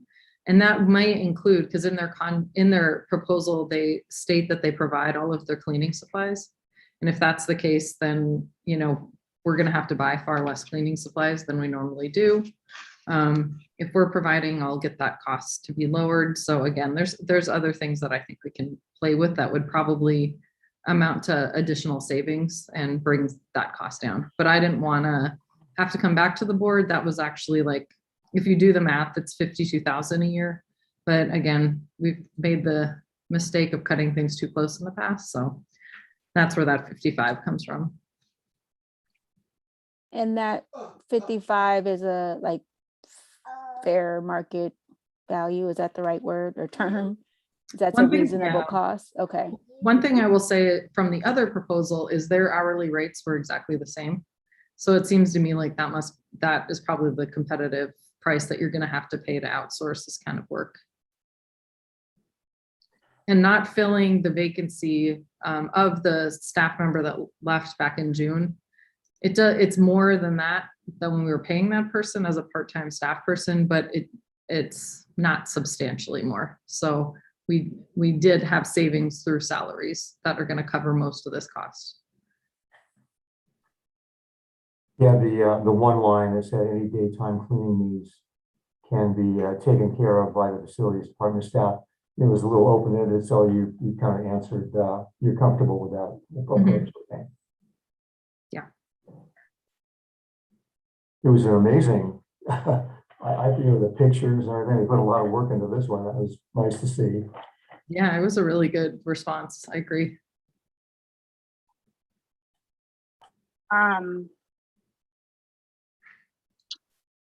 I just had two quick things. One, I appreciate that they pay more than minimum wage. That's cool. And two, I noticed that the two people that they would assign to us, one of them is in Phoenix and one of them is in Orange County. Is there somebody, like, I'm just thinking if something goes wrong in the middle of the night, like a water main breaks, or, you know, and God forbid Jonathan's on vacation, like who is the closest person in charge from their team? Is it the guy in Orange County, or is there somebody more locally who would be able to be on site sooner rather than later? That's a good question. I haven't figured that out yet because I haven't offered them contract, but no, for sure. Yeah, I'll have to figure that out. Yeah. Along those same lines, is that person that is in, just let's say the closest one, I had that same question, Katie, is that like the project manager? They're definitely not the people that will actually, you know, be doing the labor, but is there, I guess, a middleman between that person in Orange County and like an on-site manager or something like that? That's a good question. Yep.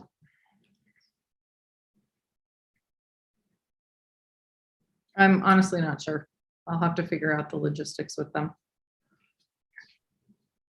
I'm assuming the answer to that is yes, because the Orange County guy, like part of his job is he deals with site supervisors. So I'm sure we would have a site supervisor. And I guess my question is not so much like I need to know that information, just I would flag it as something to really clarify in the process. Definitely will. You know. And what's the term of it? So it's 50, so it's we would contract with them for an amount not to exceed 55 a year for the term of 1 year, 3 years, 5 years, forever, until the earth, you know, dies from solar heat death, or when? Well, or we have, oh, sorry, they're all robots, because I noticed They're all that in the proposal that they So have they'll be some, okay. Yeah, some they'll be okay. robots that will be cleaning. So Good point. yes, which is interesting.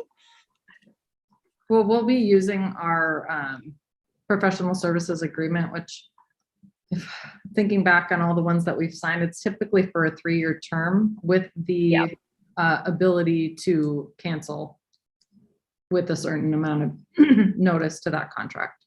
So okay, but we would use our standard PSA. Mm-hmm. Okay. Yeah. Great. Any other questions?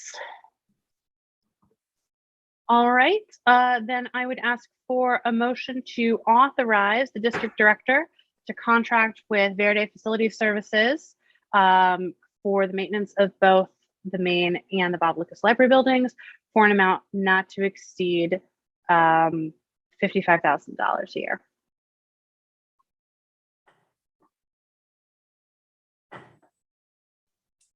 So moved. Okay. I didn't want to repeat the whole thing. It was very well said. Thank you very much. I had to look at my list. Appreciate it. Do I hear a second? I'll second. All right, perfect. Any other discussion on this item? I'm sorry, I thought of one thing. Sorry, Nikki, when you talk to them, would you also make sure that they know that, I mean, there's going to be a significant amount of time where one or both libraries are closed. So I'm wondering if that impacts our annual rate in any way. Or, you know, just how that would basically just making sure that's flagged up front. So we're not stuck paying $52,000 a year for services we can't use. I mean, I'm sure that's not the case, but just to make sure that it's billed on a used services thing, not a locked in kind of thing. Okay. Well, it's a good point. I think the way that would look is language around reduction of hours due to closure, and you're paying based on that hourly basis. Yeah. Correct. Yes. Mhm. Yeah. Good point. All right. That's a really good question, Katie. Mhm. Yep. We'll build that into okay. Perfect. All right. Motion's been made and properly seconded. Any other comments, debate on this item? Nope. Then let's vote. Trustee Andrews. Aye. Trustee Cervantes. Aye. Trustee Wilkerson. Aye. And an aye vote from me. All right. We're blowing through it. How's everybody doing? We all right? We're almost there. 7 o'clock. Okay. We're going to keep going. Next up is item 8D, which is one of our annual items that we do every year. And this is the review and approval of the CalPERS premiums for 2022. Nikki, do you want to remind us what this is and why we're doing it? Yeah, and actually when I looked back at last year's, this was an informational item. So I don't believe the board needs to vote on it. It's more just to provide information to you about the way the rates have changed. Okay. I don't know if we need to amend the agenda. We can just take no action. Okay. That's fine. Yeah. Yeah, so this is the annual review of the CalPERS monthly premiums. So these will go into effect January 1, 2022. I can't remember if I spoke to the board about I was contacted by SDRMA, which is Special Districts Risk and Management Association, who we get our workers' comp and building and liability insurance through. They anticipated that the CalPERS rates were going to go up like 20% this year. So I actually did an analysis of not only the rate changes to CalPERS, but also in comparison to SDRMA's rates. And it turned out that they were basically exactly the same. So we decided to continue with CalPERS. It would have been a very large undertaking to switch, and come to find out that there wasn't any good reason to, because the rates stayed pretty consistent. We did know there would be some increases, as you can see from the staff report. We do have 2 health plans, which is the same as last year, that fall below our $600 per employee contribution, and that is an increase of $100 a month for current employees, not retirees. So attached, you'll see the monthly premiums as well as the rate change per plan on my report. So we're just providing this as information, and it's pretty consistent from last year to this year.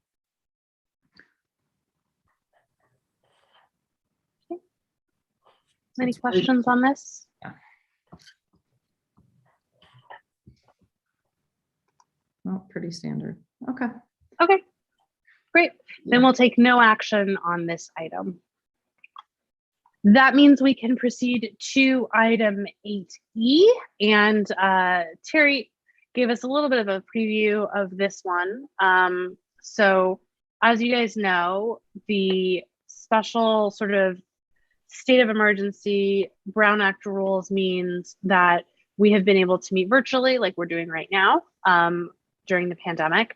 That order allowing us to do exactly what we're doing expires on September 30th. So the California State Legislature got together and they passed Assembly Bill 361, which basically makes provision for these kinds of meetings and the sort of modified rules of Brown Act compliance during states of emergency. And this is going to be the case for any state of emergency. So if there's an earthquake or a wildfire, anything, these rules would swing into play.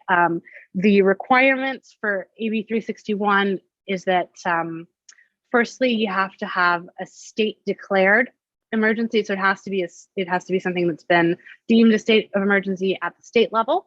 Can't just be local or county state of emergency.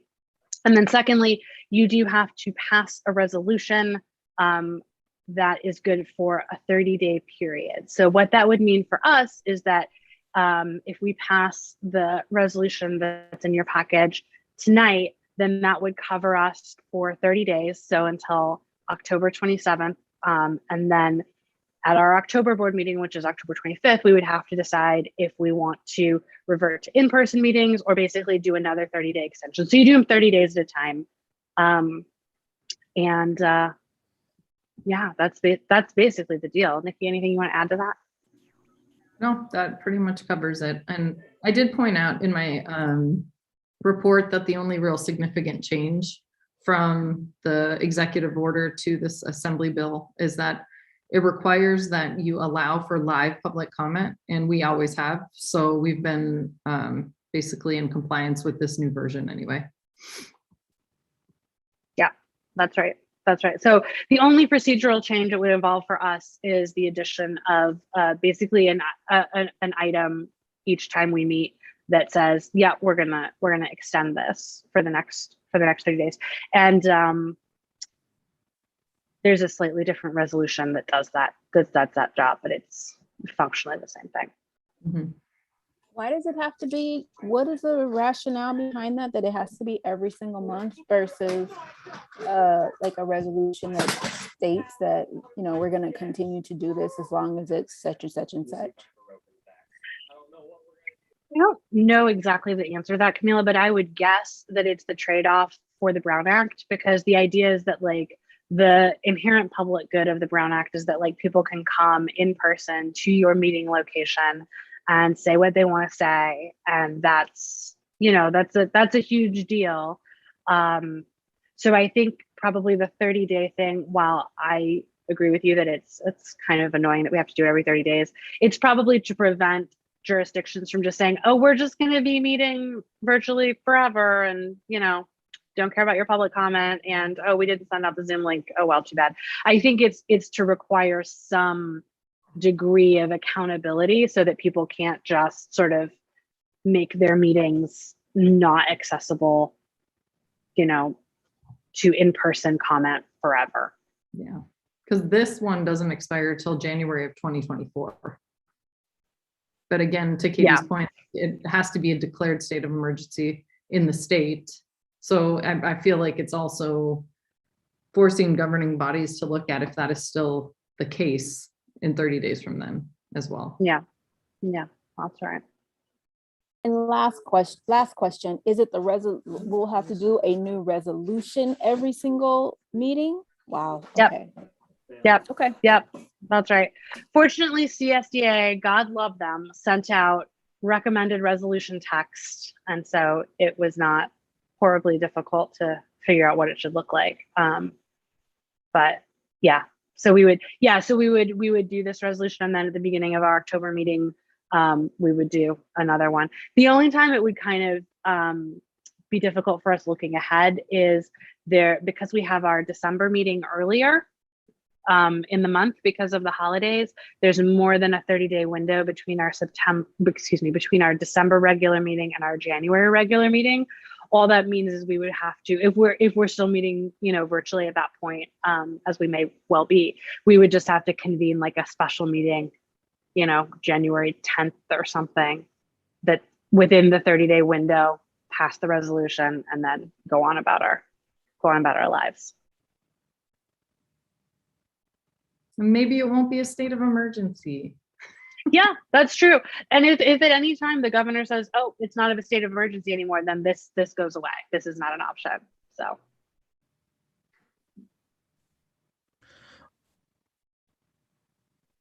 Okay.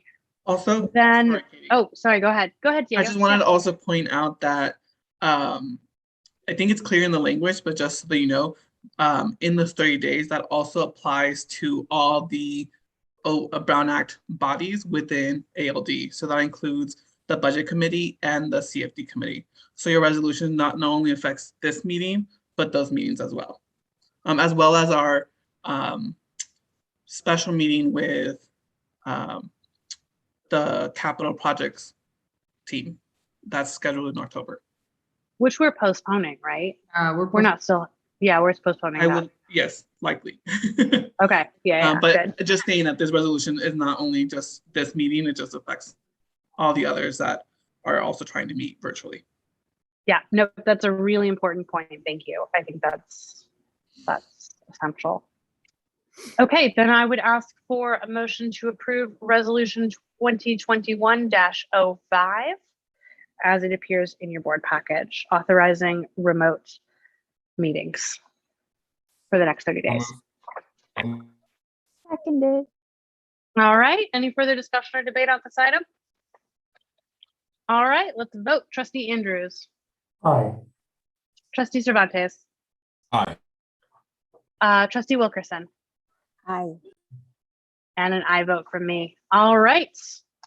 That brings us to the end of our new business and this very hefty telephone book of word packet. So if you need to elevate any small children or hold open any doors, you know, you have the perfect item to use. Nothing in governments, no correspondence that I'm aware of. So at this time, I'll ask if there are any proposed future agenda items that anybody would like to see added for next month for our October regular meeting. And hearing none, I would ask for a motion to adjourn.